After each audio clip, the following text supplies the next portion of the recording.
नमस्कार। दिन भर की बड़ी खबरों में आपका स्वागत है। मैं हूं आपके साथ आराधना। आज इस बुलेटिन में बात होगी मोदी सरकार की बढ़ती मुश्किलों की, यूपी बीजेपी में बढ़ते टकराव की, देखेंगे महाराष्ट्र में सीट बंटवारे पर एनडीए में फंसे पेंच को, बिहार में अध्यक्ष पद से हटाए जाने पर सम्राट चौधरी की बढ़ती नाराजगी को, जानेंगे क्यों बीजेपी को बदलने पड़े 10 राज्यों के राज्यपाल, और बुलेटिन के आखिर में देखेंगे पेरिस ओलंपिक में भारत को मिली बड़ी कामयाबी को।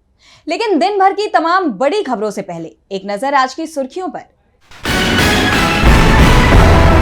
दिल्ली सरकार ने कोचिंग संस्थान के बेसमेंट में हुई घटना पर दिए सख्त कार्रवाई के आदेश। हाई लेवल कमेटी गठित। आईएएस कोचिंग में जलभराव के कारण गई थी 3 छात्रों की जान। समाजवादी पार्टी के माता प्रसाद पांडे को बनाया विधायक दल का नेता। अखिलेश की जगह अब प्रतिपक्ष होगा पांडे। सपा विधायक दल की बैठक में हुआ फैसला। सीजेआई डीवाई चंद्रचूड़ ने एक बार फिर निचली अदालतों की कार्यप्रणाली पर उठाए सवाल। जमानत याचिकाओं में देरी पर जताई नाराजगी। नीति आयोग की बैठक को लेकर ममता बनर्जी के आरोपों पर विपक्ष हुआ एकजुट। कांग्रेस सांसदों ने सरकार के खिलाफ खोला मोर्चा, बताया सीएम का अपमान। ये तो थी सुर्खियां। अब बात आज की सबसे बड़ी खबर की। संसद सत्र के पहले सप्ताह में सदन में तीखी बहस देखने को मिली।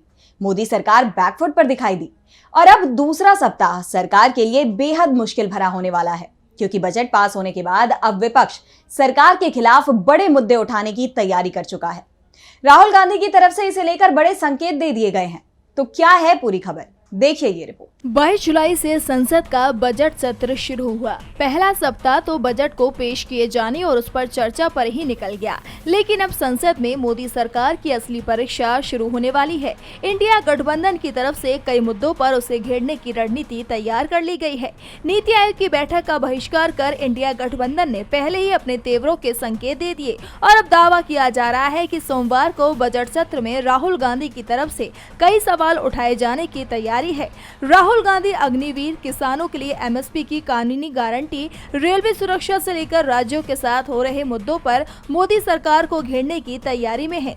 राहुल गांधी से पिछले दिनों किसानों ने संसद में पहुंचकर मुलाकात भी की थी और तभी राहुल ने साफ कर दिया था कि वो मुद्दा जरूर उठाएंगे। इस बीच राहुल गांधी अपने वादे भी पूरे करते जा रहे हैं। 26 जुलाई को राहुल गांधी की सुल्तानपुर कोर्ट में पेशी हुई थी। उन पर अमित शाह के खिलाफ दिए गए बयान को लेकर मानहानि का मुकदमा दर्ज कराया गया। पेशी से लौटते समय राहुल गांधी रामचेत मोची की दुकान पर रुके थे। रामचेत ने राहुल से मदद मांगी थी और राहुल गांधी ने उसे एक सिलाई मशीन भेज दी है, आर्थिक मदद भी दी है। रामचेत ने इसे लेकर राहुल गांधी का आभार भी जताया। साफ है, राहुल गांधी बड़ी लकीर खींच रहे हैं, तो दूसरी तरफ मोदी सरकार में ही बवाल दिखाई दे रहा है। नीति आयोग की बैठक में एनडीए में फूट दिखाई दी। बिहार के सीएम नीतीश कुमार बैठक में नहीं पहुंचे तो महाराष्ट्र के सीएम एकनाथ शिंदे ने भी बीजेपी हाईकमान के सामने मुश्किलें खड़ी कर दी हैं। बीजेपी मुश्किल में दिखाई दे रही है। मोदी सरकार के कमजोर पड़ने का असर राज्यों में दिखाई दे रहा है। अब तक केंद्र के दबाव में दिखाई दे रहे यूपी के सीएम योगी आदित्यनाथ के तेवर तीखे होते जा रहे हैं, जिसके चलते यूपी बीजेपी में टकराव बढ़ता जा रहा है और दावा किया जा रहा है कि इस टकराव के चलते यूपी सरकार में बड़ा फेरबदल होना तय माना जा रहा है। तो क्या है पूरी खबर, देखिए ये रिपोर्ट। योगी आदित्यनाथ एक बार फिर से बीजेपी हाईकमान पर भारी पड़ गए हैं। योगी को हटाने का जो दाव बीजेपी के अंदर उनके विरोधियों की तरफ से चला गया था, वो उल्टा पड़ गया है। अब बीजेपी हाईकमान योगी के सामने पूरी तरह से झुक गया है, जिसके बाद यूपी के डिप्टी सीएम केशव प्रसाद मौर्य और ब्रजेश पाठक की कुर्सी पर संकट दिखाई देने लगा है।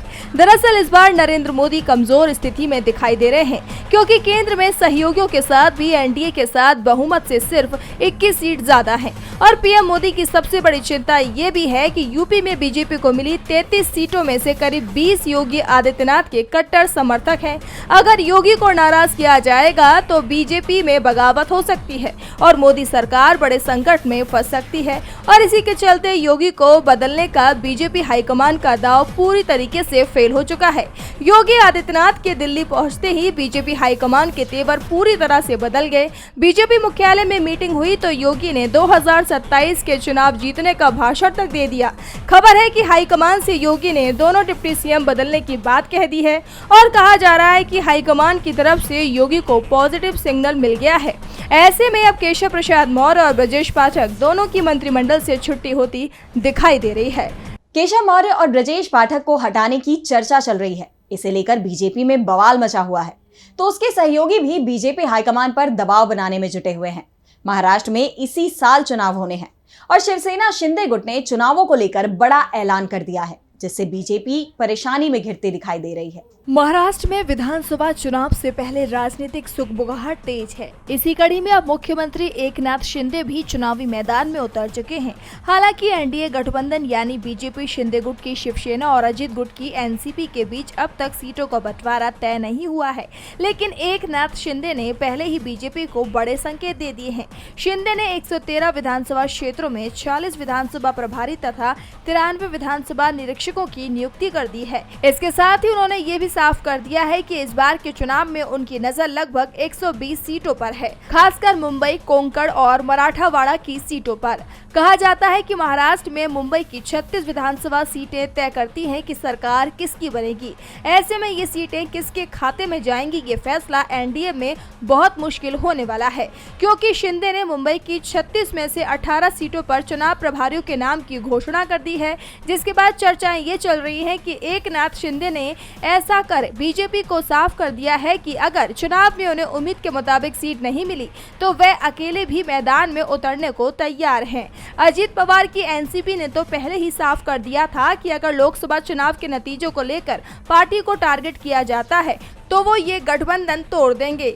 वहीं राज ठाकरे ने भी अकेले चुनाव लड़ने का ऐलान कर दिया है, तो बीजेपी के अपने नेता भी पार्टी के अकेले चुनाव लड़ने के संकेत देते नजर आ रहे हैं। हाल ही में नारायण राणे ने बीजेपी के विधानसभा चुनाव के अकेले लड़ने की बात कही थी और अब सीट बंटवारे को लेकर भी एनडीए गठबंधन में पेंच फंसता हुआ नजर आ रहा है।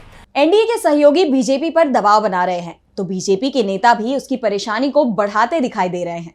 हाल ही में बीजेपी अध्यक्ष जेपी नड्डा ने राज्य संगठन में बड़े बदलाव किए थे, जिसमें बिहार के सम्राट चौधरी को प्रदेश अध्यक्ष पद से हटाकर दिलीप जायसवाल को नया प्रदेश अध्यक्ष बना दिया गया है और इसके बाद से ही सम्राट चौधरी नाराज बताए जा रहे हैं। लोकसभा चुनाव के बाद से ही बीजेपी के अंदर कुछ भी ठीक नहीं चल रहा है। जहां चुनावों में आए परिणामों ने यूपी बीजेपी की आंतरिक कलह को उजागर कर दिया, तो वहीं अब बिहार के प्रदेश अध्यक्ष को अचानक से बदलना बिहार बीजेपी में फूट की ओर संकेत दे रहा है, क्योंकि खबर यह है कि सम्राट चौधरी, जो कि बिहार के डिप्टी सीएम के साथ बीजेपी के प्रदेश अध्यक्ष थे, वो अध्यक्ष पद छोड़ने को तैयार नहीं थे।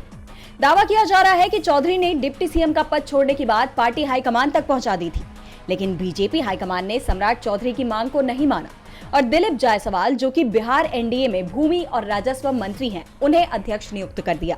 सम्राट के सामने दिलीप की प्रोफाइल काफी लो है, इसके बावजूद उन्हें अचानक प्रदेश अध्यक्ष बनाना सभी के लिए काफी हैरान करने वाला था।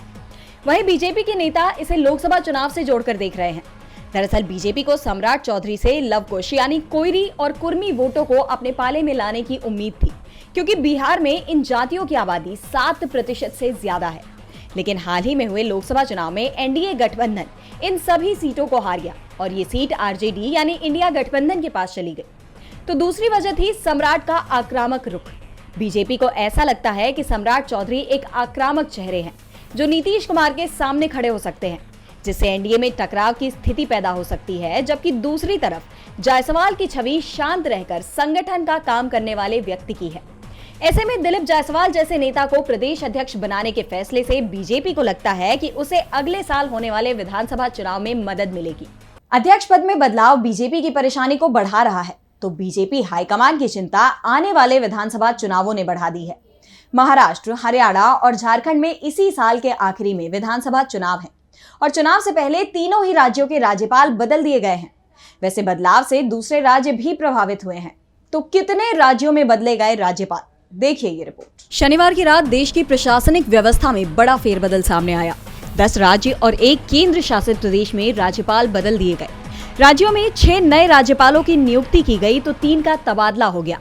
भाजपा के राष्ट्रीय उपाध्यक्ष ओम प्रकाश माथुर को सिक्किम का गवर्नर बनाया गया है, तो महाराष्ट्र विधानसभा के स्पीकर रहे हरिभाऊ बागड़े राजस्थान, पूर्व केंद्रीय मंत्री और 8 बार के सांसद रहे संतोष गंगवार को झारखंड, असम से पूर्व सांसद रमन ढेका छत्तीसगढ़ के गवर्नर बनाए गए हैं। 3 राज्यपाल सीपी राधाकृष्णन को महाराष्ट्र, गुलाब चंद कटारिया को पंजाब, लक्ष्मण आचार्य को असम मणिपुर का जिम्मा सौंपा गया है, तो कैलाश नाथ को पुडुचेरी का उपराज्यपाल बनाया गया है। इससे पहले राष्ट्रपति ने पंजाब के राज्यपाल बनवारी लाल का इस्तीफा मंजूर कर लिया। सरकार के अचानक आए इस फैसले ने सबको चौंका दिया, क्योंकि एक साथ इतने राज्यों के राज्यपाल बदल दिए गए हैं। उसमें भी आदेश आधी रात को पारित किया गया और इन राज्यों की सूची में 3 वो राज्य भी शामिल हैं जिनमें जल्दी ही चुनाव होने हैं, यानी महाराष्ट्र, हरियाणा और झारखंड। ऐसे में चर्चाएं ये भी चल रही हैं कि लोकसभा चुनाव के नतीजों के बाद बीजेपी घबराई हुई है और इसलिए विधानसभा चुनाव से पहले अफरा तफरी में ये फेरबदल किया गया है कि अगर इन राज्यों में सरकार बीजेपी की नहीं बनी तो कम से कम राज्यपाल की कमान तो उनके हाथ में रहे। लेकिन इस बार बीजेपी के लिए राज्यपालों के जरिए सरकार के काम में दखल अंदाजी भी आसान नहीं होने वाली है, क्योंकि राज्यपाल के इस रवैये के खिलाफ सुप्रीम कोर्ट में पहले से ही याचिका दाखिल है और कोर्ट ने इस पर राज्यपाल के सचिवों से जवाब मांग लिया है। भारत में विधानसभा चुनाव की तैयारी हो रही है और इसे लेकर बीजेपी दबाव में है। चिंता इस बात की है कि कहीं लोकसभा चुनाव की तरह विधानसभा चुनाव में भी संविधान बचाने की लड़ाई विपक्ष न छेड़ दे। तो दूसरी तरफ चुनाव की तैयारी इस समय अमेरिका में भी चल रही है। अमेरिका में चल रहे राष्ट्रपति चुनाव में भी भारत की तरह संविधान बड़ा मुद्दा बन गया है। अमेरिका में राष्ट्रपति चुनाव को लेकर सियासी पारा काफी हाई है। रिपब्लिकन पार्टी के उम्मीदवार और पूर्व राष्ट्रपति डोनाल्ड ट्रंप ने खुद को ही फंसाने वाला बयान दे दिया है। फ्लोरिडा में कंजर्वेटिव ग्रुप के एक इवेंट को संबोधित करते हुए ट्रंप ने कहा कि अगर अमेरिका के ईसाई नवंबर में उनको वोट देंगे तो उन्हें दोबारा कभी वोट देने की जरूरत नहीं पड़ेगी। अगर मैं राष्ट्रपति बना तो मैं सब ठीक कर दूंगा। उनके इस बयान को विपक्षी दल डेमोक्रेट्स ने तुरंत लपक लिया और ट्रंप पर हमलावर हो गए। डेमोक्रेटिक पार्टी के एडम शिफ ने कहा कि ये सबूत है कि देश के इस चुनाव में लोकतंत्र दांव पर है। अगर हमें इसे बचाना है तो तानाशाही के खिलाफ वोट करना होगा। अगर ट्रंप चुने गए तो वे देश में चुनाव की प्रक्रिया ही खत्म कर देंगे। उनका बयान देश की जनता के लिए डरावना है। बता दें कि ट्रंप के खिलाफ चुनाव लड़ रही डेमोक्रेट्स की उम्मीदवार कमला हैरिस ने पहले ही दावा किया था कि अगर ट्रंप जीतते हैं तो वो संविधान बदल देंगे। अमेरिका के संविधान को बचाने के लिए ट्रंप का हारना जरूरी है और अब ट्रंप ने खुद ही ऐसा बयान देकर उनकी बातों पर मुहर लगा दी है, जिसके बाद काफी हद तक अमेरिका का ये चुनाव भारत के लोकसभा चुनाव के ढर्रे पर चलता हुआ नजर आ रहा है। जहां कांग्रेस सांसद राहुल गांधी ने संविधान का मुद्दा उठाया था तो बीजेपी के अपने ही नेताओं ने कहा था कि हमें 400 सीटें संविधान बदलने के लिए चाहिए। ट्रंप के इस बयान की आलोचना करते हुए न्यूयॉर्क टाइम्स ने लिखा कि ट्रंप खुद को अमेरिका का तानाशाह घोषित करना चाहते हैं। वे राष्ट्रपति बनने के बाद अमेरिका में दोबारा चुनाव नहीं होने देंगे और खुद ही इस पद पर कायम रहेंगे। इस बीच ट्रंप का एक पुराना बयान भी वायरल हो रहा है, जिसमें मेक्सिको बॉर्डर को लेकर बात करते हुए ट्रंप ने कहा था कि राष्ट्रपति बना तो एक दिन के लिए तानाशाह बनूंगा। अब ऐसे में ट्रंप की उम्मीदवारी भी सवालों के घेरे में आ गई है। और बुलेटिन की आखिर में बात ओलंपिक की। ओलंपिक में आज भारत के लिए शूटिंग रेंज से बेहद अच्छी खबर आई है। मनु भाकर ने 10 मीटर एयर पिस्टल में ब्रॉन्ज मेडल जीता तो 2 शूटर फाइनल में पहुंच गए हैं। तो कैसा रहा आज ओलंपिक में भारत का सफर, देखिए ये रिपोर्ट। भारतीय शूटर मनु भाकर ने 10 मीटर एयर पिस्टल प्रतियोगिता में भारत को पेरिस ओलंपिक्स में पहला मेडल दिलाया है। भाकर ने 221.7 पॉइंट्स हासिल किए और कांस्य पदक जीता। अंतिम शॉट लेने से पहले भाकर दूसरे नंबर पर थी। कोरिया की किम येजी से वो 0.1 अंक से आगे चल रही थी, लेकिन अंतिम शॉट में मनु भाकर को 10.3 अंक मिले, जबकि किम येजी को 10.5 अंक मिले, जिस कारण से सिर्फ 0.1 अंकों के अंतर से भाकर के हाथ से सिल्वर मेडल फिसल गया। 10 मीटर एयर पिस्टल की गोल्ड मेडल कोरिया की ओह ये जिन ने जीता। उन्होंने 243.2 पॉइंट स्कोर करके ओलंपिक रिकॉर्ड बनाया है। कोरिया की ही किम येजी ने सिल्वर मेडल जीता है। उन्होंने 241.3 पॉइंट्स बनाए। मनु भाकर ओलंपिक की शूटिंग प्रतियोगिता में मेडल जीतने वाली पहली भारतीय महिला निशानेबाज है। इससे पहले इस प्रतियोगिता में भारत को 4 बार मेडल मिले हैं। ये 5वां मेडल है, लेकिन पहले पुरुषों की स्पर्धा में ही भारत को मेडल मिले हैं। राज्यवर्धन सिंह राठौड़ ने 2004 में सिल्वर, अभिनव बिंद्रा ने 2008 में गोल्ड और 2012 में विजय कुमार ने सिल्वर और गगन नारंग ने ब्रॉन्ज जीता था। तो आज इस बुलेटिन में इतना ही। आप देखते रहिए डीवी लाइव। नमस्कार।